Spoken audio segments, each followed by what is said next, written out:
justice tonight. I know it's Friday evening, and it's been a long day, I'm sure, for all of us. And my husband, whenever I give a speech, tells me to slow down and take my time.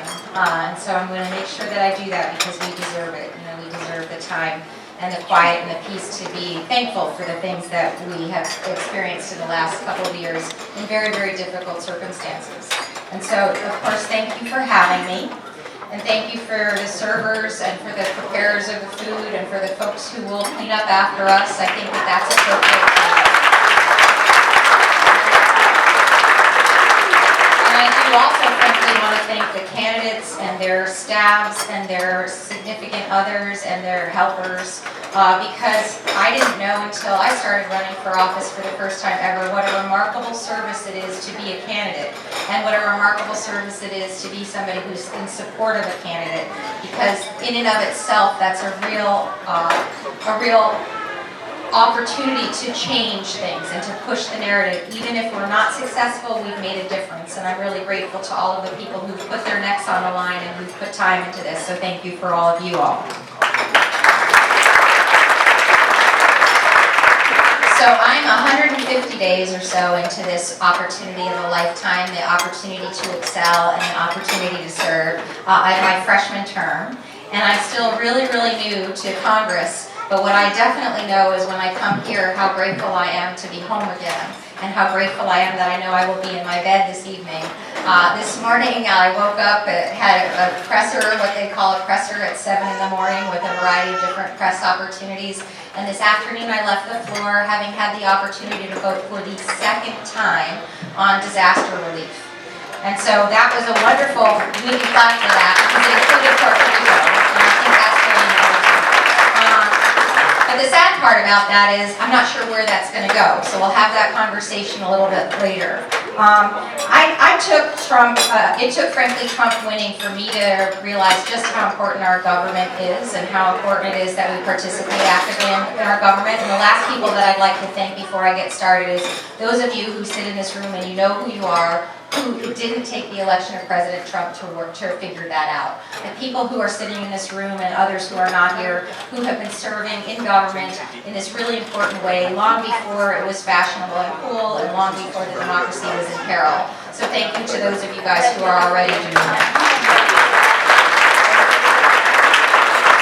So I, as the story goes, and some of you know the story, decided to run and to take my experience either in the military or in for-profit business or teaching through the Teach for America program to Washington on our behalves because of the election of President Trump and because I was really alarmed for honestly one of the very first times in my adulthood about the trajectory of our democracy and the fragility of our democratic values and institutions.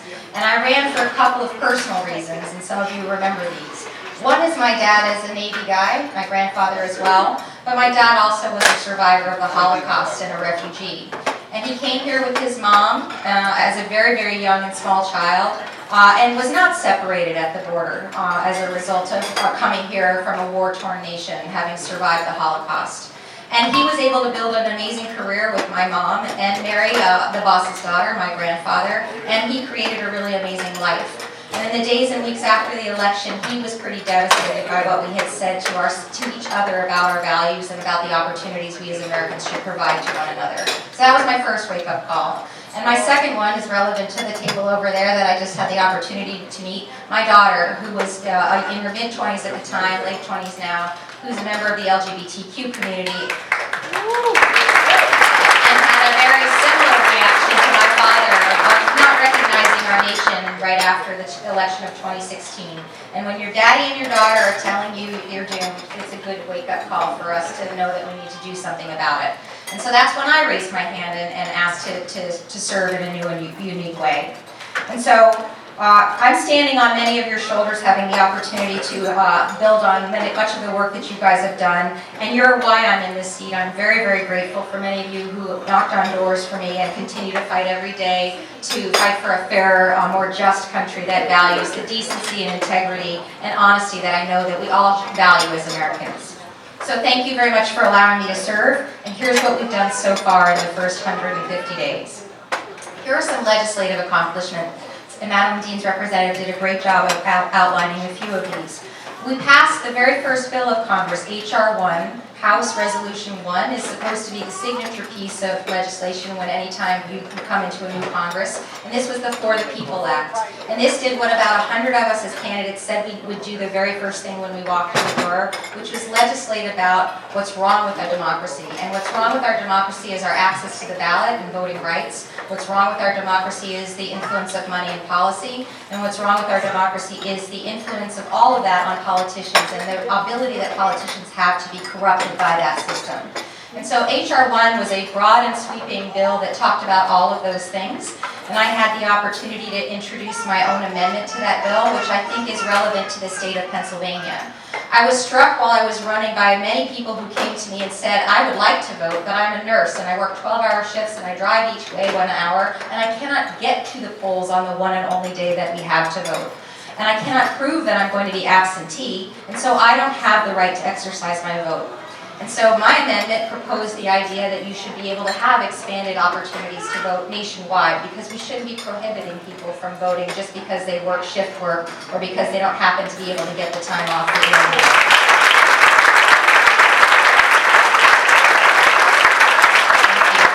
We also passed H.R. 8, which is the first gun safety, gun violence legislation that was considered in over 2 decades in the Congress.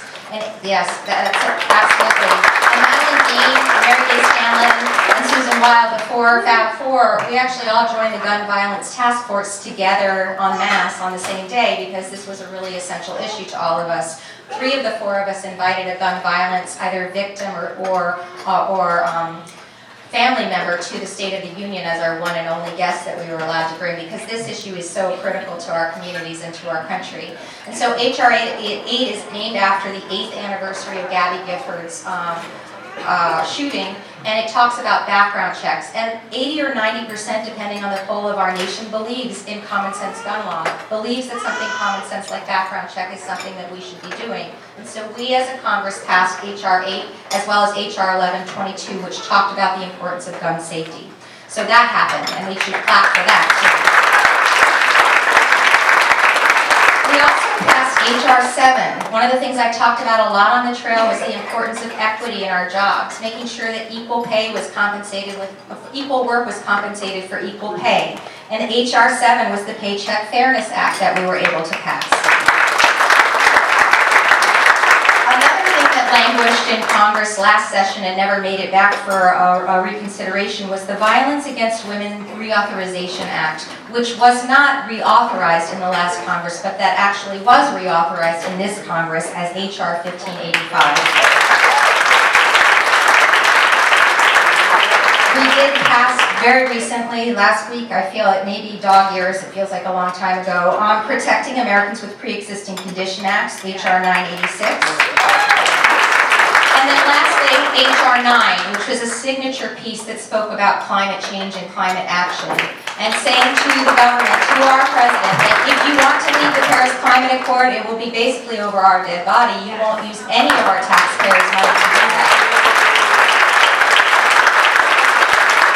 And I actually had the opportunity to put forward an amendment to that bill as well, and this particular amendment basically asked that not only do we adhere to the Paris Climate Accord, but we go further. That we use every quiver in our, every bow in our quiver to be able to fight climate change. And we have some bows left, and that includes our diplomatic corps and our diplomatic strength. So we have the opportunity to ask, to demand our government that they create a plan to use our diplomatic corps to ask our allies and our foes to do more harder about the climate. And so that was my amendment to that. Accomplished in the first 150 days legislatively. And here in our community, what we've accomplished here in our office is a few things. We've gone from 0 to 18 employees. We've got a full complement of folks now. We've gone from 0 offices to 3 offices. We've opened, which is pretty cool. We've opened 1 here in Reading, a full-time office with evening hours. We've also opened 1 in Westchester as well with evening hours. And we've held 6 town halls, 5 in person and 1 virtual for those folks who can't make it in person. We've also saved tens of thousands of dollars in your money as a result of closing nearly 300 cases, constituent service cases, over the course of that time. We've handled about 30,000 phone calls over that period of time, and so we're up and going, I think, with full steam up ahead. So I'm really proud of what we've done in the office side. I forgot to mention something important. Next week we will be passing the Equality Act, so that will be something that's super important. Legislatively and within our community. And the thing that I think we also should share is what's going on from an atmospheric standpoint in Washington, D.C. You know, kind of what are the inside the Beltway relationships? What do they look like? And I think it's really important that I share that with you. And there's kind of an Air Force metaphor to it. And when I was in the Air Force, I wasn't part of a squadron, but squadrons were kind of a unit of measure that we could think about. And the idea when you're in a squadron is you don't necessarily agree with every last human in your squad, but you do believe that you're all there for a particular mission, and you're all there to accomplish that mission together. And I think that that's a pretty good analogy for the Democratic Party. We may not agree on everything or how to get to everywhere, but we agree on 80 or 90% of everything, and we agree that we have the right ideas that need to be moving forward as part of the Democratic Party. We have some real dreamers who have inspirational and amazing ideas, and we have some real workhorses who are there to make sure that we get the real things done that can get done, and that we work bipartisanly and across the aisle. And we are working as a unified force, not just this huge freshman class, but the whole caucus itself, to make sure that we're working for the people. And so please don't believe the hype. Please don't believe that the entire freshman class is 2 or 3 people. Please believe and understand that there are a lot of people out there working in the trenches to get the job and the work of the people done every single day. We are a remarkably diverse group of people, though. In fact, our speaker, Pelosi, she says something, our diversity is our strength, and that resonates with me because I think that's really true. We're racially diverse, we're gender diverse, we're sexually orientated diverse, we have an enormous experience diversity, engineers, scientists, teachers, military veterans, a lot of remarkable experiences, CIA agents that we just haven't really seen in the halls of Congress before, that allow a really unique flavor that can be brought to the legislative agenda and brought back to the people of our communities. And so, as Speaker Pelosi says, the diversity really is our strength, and we really are a very mighty squadron. And we're mighty because people like you have helped elevate us and allow us to find our voices and serve on your behalves.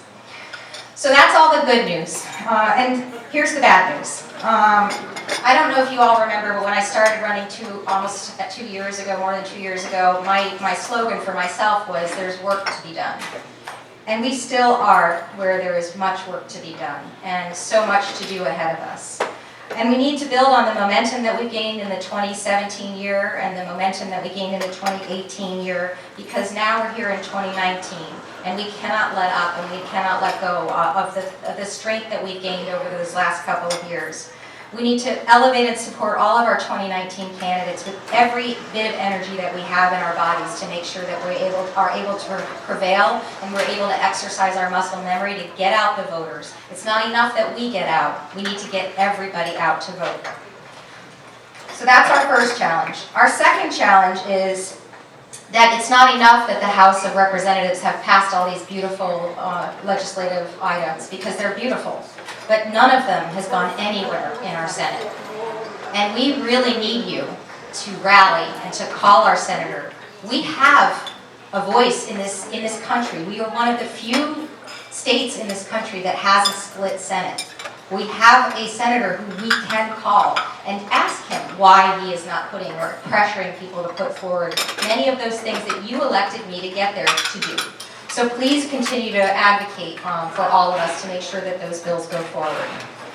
The next thing is that you need to pay attention to every single race that is out there, because not only in 2020 will we be electing our president and our Congress, but we will also be electing people this time and next time who will be determining our maps. And that will be very, very, very critical. So pay attention to that as well. So without all this really tough and critical work that we're going to be doing this year and heading into next year, we cannot hope to prevail in 2020 at the presidential level. we are also in a really special place in Pennsylvania. As Pennsylvania goes, so will the nation in the 2020 presidential election. And it's a weighty responsibility that we have, but we have to rise up for it. So those are all my good news, bad news for you, and those are my challenges for you in sort of the next coming weeks and days. And so I'm very, very grateful to be standing here with you in this really important fight. In many cases, in my opinion, the fight for the soul of our country and the fight for the soul of our democracy, and frankly for the planet as a consequence. So thank you so much for standing with me. I'm grateful for serving with you, and I appreciate your time this evening.